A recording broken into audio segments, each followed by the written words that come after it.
নমস্কার বন্ধুরা, everyday wife চ্যানেলে সবাইকে স্বাগতম। সবাই কেমন আছেন? আশা করি সবাই ভালো আছেন। আর ভগবানের কৃপায় আপনাদের আশীর্বাদ দোয়ায় তো ভালো আছি আমিও। আজকে সকালবেলা গিয়েছিলাম সাভার স্ট্যান্ড, তো সেখানে যে কিছু কেনাকাটা করা হয়েছে, তো অবশ্যই দেখবেন কী কী কেনাকাটা হয়েছে। আর বাজারটা তেমনভাবে ঘুরায় দেখাই না আপনাদের, বাসায় কী কী আনা হয়েছে সেটাই আপনাদের সাথে শেয়ার করছি, অবশ্যই দেখবেন। আজকে তো সাভার স্ট্যান্ডে গিয়েছিলাম, তো সেখানে একটা কাজের জন্য গিয়েছিলাম, তার সাথে হচ্ছে মাছ বাজারেও গিয়েছিলাম।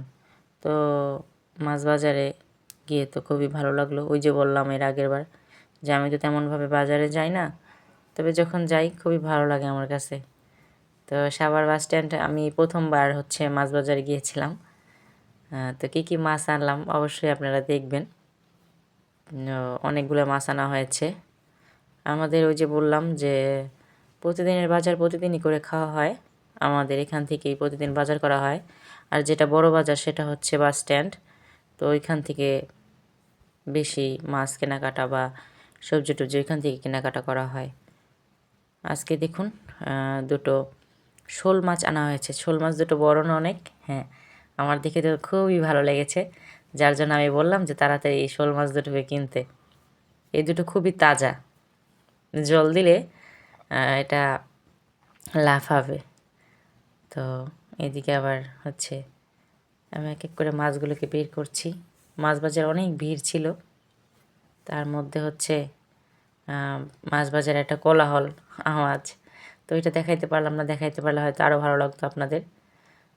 তো ওই মুহূর্তে অনেক ভিড় ছিল, তো তার জন্য হয়তো আমি এটা করতে পারিনি ভিডিওটা, তো দেখাইতে পারলাম না আপনাদের। এই যে মাছগুলো দেখুন কেমন, লাল পোয়া মাছ, সুন্দর তাই না?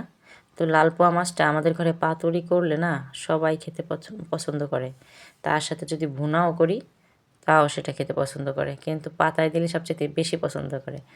তো লাল পোয়া মাছটা একদিন পাতায় করে দেখবেন আপনারা।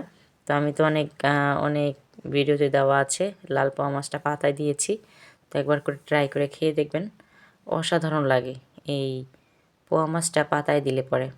তো কলা পাতা তো এখন পাওয়াই যায় না আমাদের এখানে, আর বর্ষাকাল হলে তো কলা পাতা আরও পাওয়া যাবে না, তখন হচ্ছে বাতাসে কলা পাতা ছিঁড়ে যাবে, কলা পাতা আস্ত থাকে না, যার জন্য পাতায় দেওয়া যায় না আর। তো যে কদিন আসে সেই কদিনই খাই আর কি, কি আর করার। তো এখানে দেখুন এটা হচ্ছে কি মাছ বলেন তো? কাসকির গুঁড়া। এটা হচ্ছে কাসকির গুঁড়া মাছ। এই মাছটা হচ্ছে আলু বেগুন দিয়ে বা আলু কুচিয়ে পেঁয়াজ কাঁচামরিচ তার সাথে টমেটো দিয়ে ধনিয়া পাতা, শীতের দিনে তো ধনিয়া পাতা দিলে বেস্ট হয়, তো এগুলো দিয়ে রান্না করলে কিন্তু দারুণ লাগে। এক কথায় বলে চচ্চড়ি গুঁড়া মাছের, তাই না? তো অনেকেই চচ্চড়ি হাতে মাখিয়ে বসায়, দারুণ লাগে কিন্তু খেতে। আমার তো হাতে মাখিয়ে চচ্চড়িটা বসালে দারুণ লাগে খেতে। আমরা সবাই পছন্দ করি এই গুঁড়া মাছের চচ্চড়ি। তো অবশ্যই দেখাবো প্রত্যেক দিন, যে দিন যেটা রান্না করি সেটা দেখানোর চেষ্টা করব আপনাদের।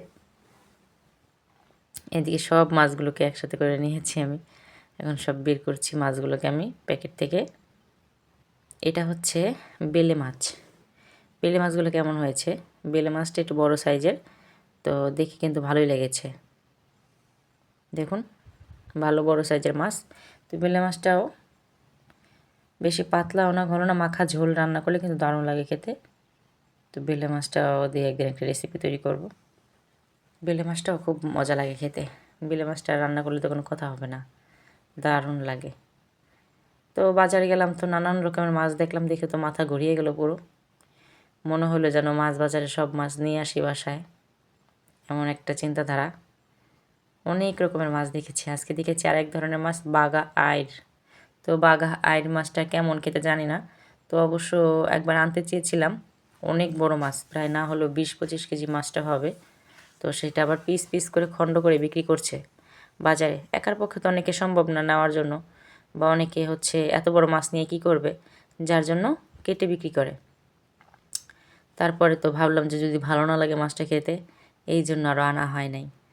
তাই ওখানে দেখেই আসলাম, নানান রকমের মাছ উঠছে, দেখে খুবই ভালো লাগতেছিল আমার কাছে, খুব সুন্দর।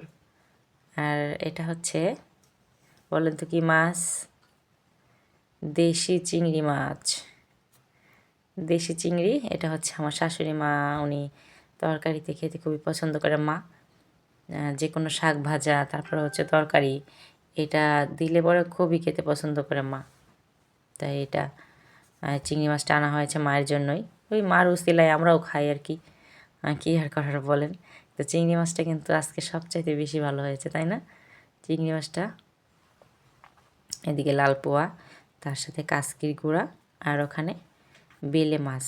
ওই দেখেন আমার ছেলে জল দিয়েছে। জল দেওয়ার কারণে কি হয়েছে, একটা মাছ ছিটে অন্য জায়গায় পড়ে আছে। দেখেন একটুখানি জল দিয়েছে মাত্র, তো একটুখানি জল দেওয়ার কারণে কিন্তু একটা মাছ উঠে ছিটকে পড়ে গেছে।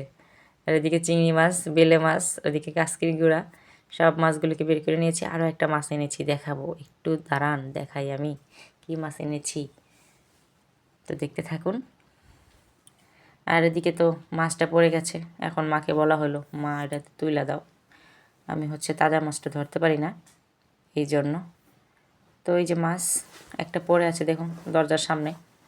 তো আমার ছেলে দুষ্টামি করে সেটা গামলার ভিতরে জল দিয়ে দিয়েছিল, আর সেটা ছিটে একদম নিচে পড়ে গেছে। আর আমাদের নাক মুখে সারা শরীরে জল ছিটে তো একাকার। মাছটা খুবই তাজা ছিল। পরে জল দেওয়ার পরে এত নাড়ালাম, পরে আর ওই যে নড়ে, হালকা পাতলা নড়ে, চুপ করে আসে। আর এদিকে আনা হয়েছে এটা তেলাপিয়া মাছ, বড় বড় দুটো তেলাপিয়া মাছ আনা হয়েছে। সেটাকে একদম বাজার থেকে পিস করে আনা হয়েছে, যেন বাসায় এসে কাটতে না হয়। তো দেখলেন তো মাছ, নানান রকমের মাছ। মাছ বাজারে গেলে তো মনে হয় সবগুলোই নিয়ে আসি যায়, দারুণ লাগে। প্রত্যেকটা মাছই দেখতে অসাধারণ ছিল বাজারের, খুবই ভালো লেগেছে। আর এদিকে ওরা দুষ্টুমি করছে, কাঠি দিয়ে মাছগুলোকে নাড়াচ্ছে যেন লড়ে, এই জন্য। তো মাছগুলোকে তো আজকে আর কাটাকুটি করবো না, তেলাপিয়া মাছটাকে ধুয়ে রেখে দিব, আর বাদ বাকি মাছগুলোকে আমি প্যাকেট করে উঠিয়ে রেখে দিব। তো মাছগুলো তো দারুণ ছিল। তো যেদিন যে রেসিপিটা করব সেদিন আপনাদের সামনে শেয়ার করব। এদিকে টুলটুলি খুবই দুষ্টুমি করছে, এই যে দাঁড়িয়ে আছে। সে স্নান করে এসেই কাঠি দিয়ে মাছগুলোকে নড়া দিচ্ছে। তো ওই যে আমার ছেলেটাও এমন করছে, তার সাথে সাথে ও এরকম করছে। আর এদিকে মা আজকে রান্না করেছে ডিম। তো ডিম অমলেট করে তারপরে ঝোল রান্না করছে। আর এখানে হচ্ছে আমার যা আবার ডাল রান্না করছে, তার সাথে রান্না করেছে ও ঢেঁড়স ভাজা, আর রান্না করেছে বেগুন ভাজা। তো ঢেঁড়স ভাজা হলে তো দারুণ লাগে আমাদের ভাত খেতে, ঢেঁড়স ভাজা হলে আর কিছু লাগে না, অসাধারণ লাগে। তো রান্না তো হয়ে গেছে, এখন খাবো। খাবার খেয়ে তো চলে আসলাম ছাদে বিকেলবেলায়। তো কাপড়গুলো তুলবো, তার সাথে ভালো লাগছে বিকেলবেলা ছাদে এসে, বাতাস হালকা পাতলা, খুবই ভালো লাগছে। তো আমের গুটি এসে পড়েছে আম গাছে, তো অবশ্যই আপনাদের দেখাবো। তার সাথে হচ্ছে এই যে বাইলগুলি যে ছাড়ানো হয়েছিল, শলা তোলা হয়েছিল, সেই ছাড়ানো পাতাগুলিকে সব শুকানো হয়ে গেছে, ওইগুলো তুলতে হবে, না হলে বৃষ্টি টিষ্টি আসলে আবার ভেজে যেতে পারে। তো ওগুলোকে তুলবো আমি, তার সাথে দেখাই আপনাদের। তো বন্ধুরা দেখেন গাছে আমের গুটি এসে পড়েছে, আমগুলো কেবল ছোট ছোট আকার নিয়েছে, কেবল বেরিয়েছে মাত্র। তো আম ধরলে কত ভালো লাগবে, তাই না? তো এই আমগুলো কি থাকবে?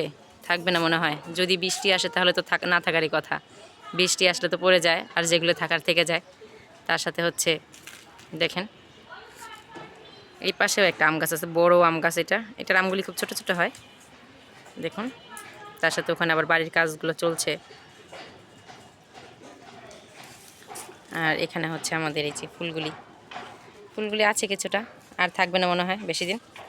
তো দেখেন শুকিয়ে গেছে কিছু কিছু ফুল। আর এটা হচ্ছে সেই নারকেল গাছ যেটা থেকে পাতা আনা হয়েছিল, নারকেলের বাইল। পুরো একদম পরিবেশটা খুব সুন্দর লাগছে দেখতে, তাই না?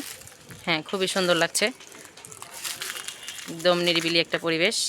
তার সাথে বসন্তকাল, কোকিলের ডাক তো থাকবেই, কোকিলের ডাক না থাকলে কি হয়? তো আমি ওই রাস্তাটা দিয়ে আমি ছেলেকে নিয়ে স্কুলে যাই, ওই যে দেখতে পাচ্ছেন, ঠিক এই রাস্তাটা দিয়ে আমি ছেলেকে নিয়ে স্কুলে যাই সকালবেলা, আবার আসি। তা আমাদের এখান থেকে অনেক দিক দিয়েই যাওয়া যায়। তো দেখেন গাছালি ভর্তি। ওইটাও একটা আম গাছ, ওই আম গাছটাতেও আম ধরে, ছোট ছোট আম হয়। তার সাথে দিকে কত রকমের বাড়ি ঘর উঠে গেছে। সবাই ভালো থাকবেন, সুস্থ থাকবেন। আর আজকের ভিডিওটি কেমন লাগলো অবশ্যই সবাই জানাবেন। আর এতক্ষণ পর্যন্ত আমার সাথে থাকার জন্য আপনাদের অসংখ্য অসংখ্য ধন্যবাদ। আর ভিডিওটি কেমন লেগেছে অবশ্যই সবাই কমেন্টে জানাবেন।